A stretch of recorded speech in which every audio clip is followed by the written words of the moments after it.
Muy buenos días. Me da mucho gusto poder saludarlos en una sesión más de las conferencias de la semana académica de la Facultad de Ciencias Políticas y Sociales. Y me da más gusto poder presentar a una persona tan conocida y tan importante como es el maestro Óscar Ocampo. Para hacer un poquito de preámbulo, me gustaría platicar un poquito de lo que es el INCO. El INCO es el Instituto Mexicano para la Competitividad. Es un centro de investigación en política pública que diseña y propone recomendaciones para los desafíos más importantes de México. No tienen partidos ni fines lucrativos, proponen política pública para transformar la vida de las personas y proveer el libre ejercicio de sus derechos. Y el doctor Óscar Ocampo es coordinador de energía del INCO. Él es licenciado en ciencia política por la Universidad Hamburg y maestro en políticas públicas por la London School of Economy and Political Science Reforma. Coordina los proyectos de energía relacionados con el impacto de los mercados energéticos en la competitividad de los países, el diseño institucional de sectores energéticos mexicanos, así como de mecanismos para acelerar la transformación energética en México. Sus artículos sobre el mercado energético se han publicado en el Reforma, El País, El Universal, El Heraldo de México, Woodward Wilson, Center of International Scholar, Latin American Policy Journal, the Harvard Kennedy School, Animal Político, México Today, Pluralidad y Consenso del Instituto Belisario Domínguez, entre otros medios. También es comentarista regular sobre los temas energéticos en distintos medios de comunicación. Sus opiniones han sido citadas por medios nacionales e internacionales como The Economy, CNN, El País. Es miembro del Grupo de Trabajo de Energía del Consejo Mexicano de Asuntos Internacionales y del Consejo Editorial de Energía del periódico Reforma. Anteriormente fue asesor de los consejeros independientes del Consejo de Administración de la Comisión Federal de Electricidad y consultor de políticas públicas de la calle Mazo Mancera, SC. Pues sin más preámbulo, me gustaría ceder los micrófonos al maestro Óscar Ocampo y adelante, maestro, los micrófonos son todos suyos. Bueno, antes que nada, muchísimas gracias. Gracias a la Universidad de Chihuahua por la invitación y me gustaría compartir con ustedes algunas reflexiones. Me pidieron que hablara específicamente sobre el impacto de los cambios en el sector energético, en las relaciones comerciales de México, en el TEMEC, pero también me gustaría un poco abarcar qué está pasando en este momento en el sector energético, ¿no? Porque de momento puede parecer muy enredado todos estos cambios, qué pasó en la Corte, qué pasó qué va a pasar la próxima semana en la Cámara de Diputados y bueno, sobre eso y otras reflexiones alrededor del sector es sobre lo que me gustaría platicar con ustedes. En primer lugar, creo que un buen punto de partida sería entender qué es lo que... Primero, avísenme si no ven bien mi pantalla, por favor. ¿Qué pasó ayer?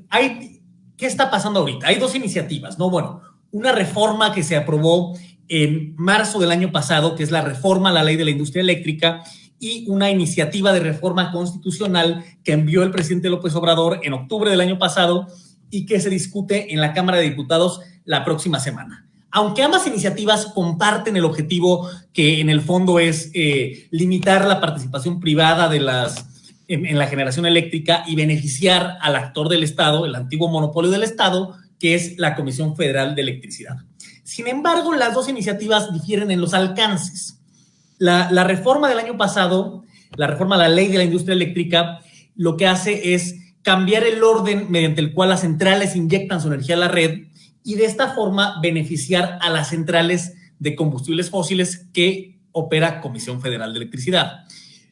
Por otra parte, la iniciativa constitucional lo que hace es, por mandato legal, darle un piso mínimo de 54% a la CFE, a las centrales propias de la CFE, sin incluir a los productores independientes de energía, que también forman parte de la CFE, pero ahorita vamos a llegar a ese punto.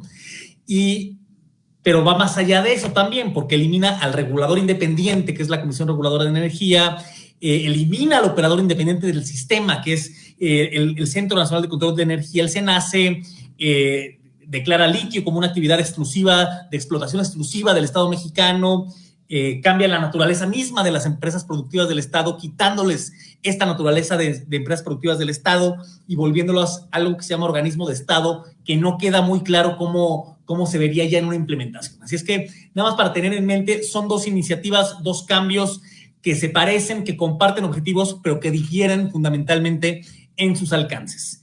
El día de ayer lo que hizo la Suprema Corte de Justicia de la Nación fue discutió la constitucionalidad o no de la reforma a la LIE. Y aunque no alcanzaron los 8 votos, la mayoría calificada de los 8 de 11 ministros que se necesita para declarar una inconstitucionalidad, sí una mayoría de los ministros se pronunció a favor de esa inconstitucionalidad. Es decir, no es que se haya declarado constitucional, sino nada más no se alcanzaron los votos en mayoría calificada para declararla inconstitucional. ¿Qué sigue con eso? Los amparos que se han tramitado en contra de esta reforma siguen su curso, falta resolver 2 controversias constitucionales, así es que, aunque es muy importante la decisión de ayer, todavía no está todo decidido en la parte de esa reforma. La siguiente semana lo que sucede es que el lunes se discute en las Comisiones Unidas de Energía y de Puntos Constitucionales la iniciativa presidencial, la iniciativa de reforma constitucional, y se espera, de acuerdo a la ruta crítica que presentó Morena y la coalición del presidente, que el martes se vote en el Pleno de la Cámara de Diputados. Ese es el estado de las cosas, a grosso modo, en el sector energético, en el sector eléctrico en particular, y a partir de eso cabe preguntarse, bueno, ¿y esto cómo nos afecta, no? Por supuesto, por lo que les mencionaba los alcances, me voy a enfocar mucho más en la parte de la iniciativa constitucional sobre la reforma a la LIE, porque en el fondo es mucho más perniciosa, digamos, para la competitividad del país.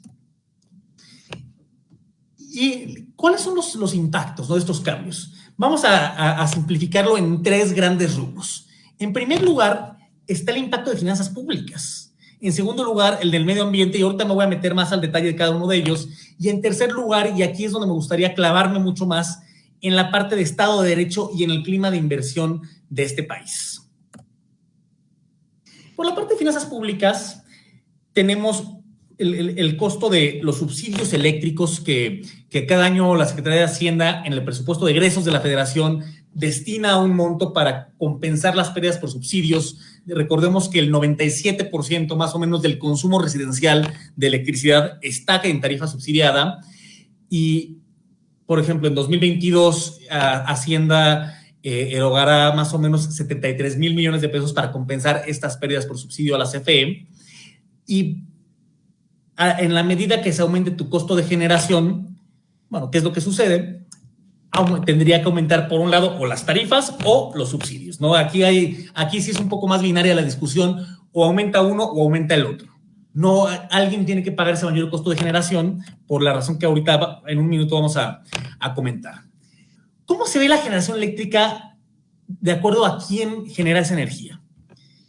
La razón por la cual la Comisión Federal de Electricidad pretende mantener el 54% como mínimo del mercado de la generación no es otra, sino porque en 2018, cuando inicia la actual administración, fue el porcentaje que circunstancialmente tuvo Comisión Federal de Electricidad de participación en el mercado eléctrico.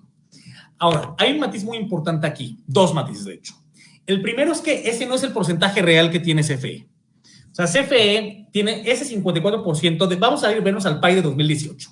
CFE tiene el 54%, sí, pero también tiene el 30% que aquí ven como productores independientes de energía. ¿Por qué? Porque los PIEs son una figura que nace en la reforma del 92 a la Ley del Servicio Público de Energía Eléctrica, que lo que buscaba era permitir la inversión privada en centrales eléctricas, pero con la limitante de que esa generación únicamente se le puede vender a Comisión Federal de Electricidad. Y son centrales que, aunque los fierros, digamos, son privados, son económica, jurídica y contablemente parte integral de la CFE. De hecho, de las subsidiarias de CFE que operan en centrales de generación, que son 6, CFE Generación 5 administra estos contratos. Y más aún, CFE Generación 5 es la única subsidiaria de generación de CFE que le representa utilidades a la Comisión Federal de Electricidad. Así es que este argumento de que CFE pierde 412 mil millones de pesos por los subsidios a los pies es rotundamente falso, y no solo eso, al contrario, los pies le generan utilidades a la CFE. Así es que la fotografía real aquí debe ser este 54% más el 30% que abarcan los pies, o en el 19, 52% más el 31%, o en el 20, 38% más el 31%. ¿Y por qué es importante también mencionar que la reducción del 54 al 38% no es necesariamente una mala noticia? Porque quien se comió esta participación de mercado, el gran crecimiento en la capacidad instalada en México estos años fue por centrales renovables, por la entrada en operación de parques eólicos, de parques solar fotovoltaicos.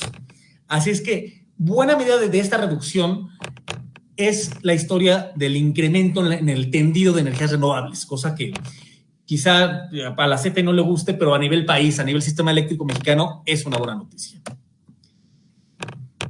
Y bueno, hay un comentario, un argumento que se ha repetido una y otra vez, que es decir, oye, pero la reforma no bajó los precios de la luz. Y ahí la respuesta es, depende. ¿Por qué? Porque nosotros los usuarios, los hogares, la energía que estamos consumiendo ahorita para tener esta conversación, nos la está vendiendo CFE Suministro Básico, que es quien atiende a los usuarios de bajo consumo. Es una tarifa regulada por la Comisión Reguladora de Energía, subsidiada, que además ahí hay un monopolio de CFE Suministro Básico, ¿no? Y por muchas razones, las fluctuaciones en los precios de los combustibles, por ejemplo, o de los menores costos de generación, no se han reflejado en la tarifa residencial, porque hay un contrato legado a 30 años que tiene comprometidas buena parte de las compras de energía de suministro básico, porque no hay competencia, por muchas razones no se ha reflejado. Pero si nos vamos a los precios de los consumidores industriales y comerciales, que puede parecer lejano, no puede parecer, bueno, a mí qué me importa que una central, una planta manufacturera tenga electricidad más barata.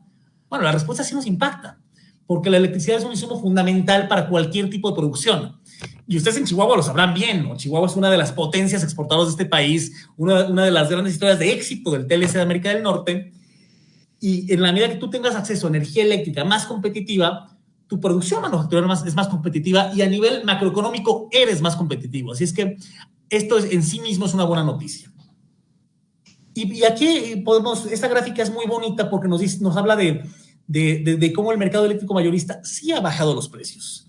Aunque estamos comparando aquí los precios promedio para tarifas industriales y comerciales en el mercado eléctrico mayorista contra la tarifa regulada o las tarifas reguladas de Comisión Federal de Electricidad para clientes industriales y clientes comerciales.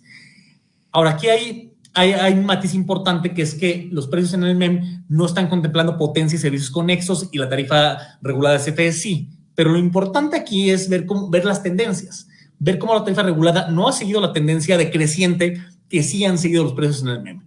Y esta es la historia de éxito del mercado eléctrico mayorista, y además lo que está en riesgo en caso de aprobarse la iniciativa de reforma energética. Y bueno, los hogares, ¿no? Porque en el fondo, ¿qué nos importa más? ¿Cuánto pagamos de hogares? Hace algunas semanas, algunos meses, circuló esta imagen desde la palestra de Palacio Nacional diciendo que los hogares mexicanos pagan más que cierta tienda de conveniencia con más de 20,000 sucursales en el país. Lo que no se especificó es que ese porcentaje de consumo que paga más que las tiendas de conveniencia no rebasa el 3%. ¿Por qué? Porque, como les mencionaba hace un minuto, la tarifa que pagamos, el 97% del consumo residencial, es la tarifa subsidiada, que paga menos de $1 por kilowatt hora.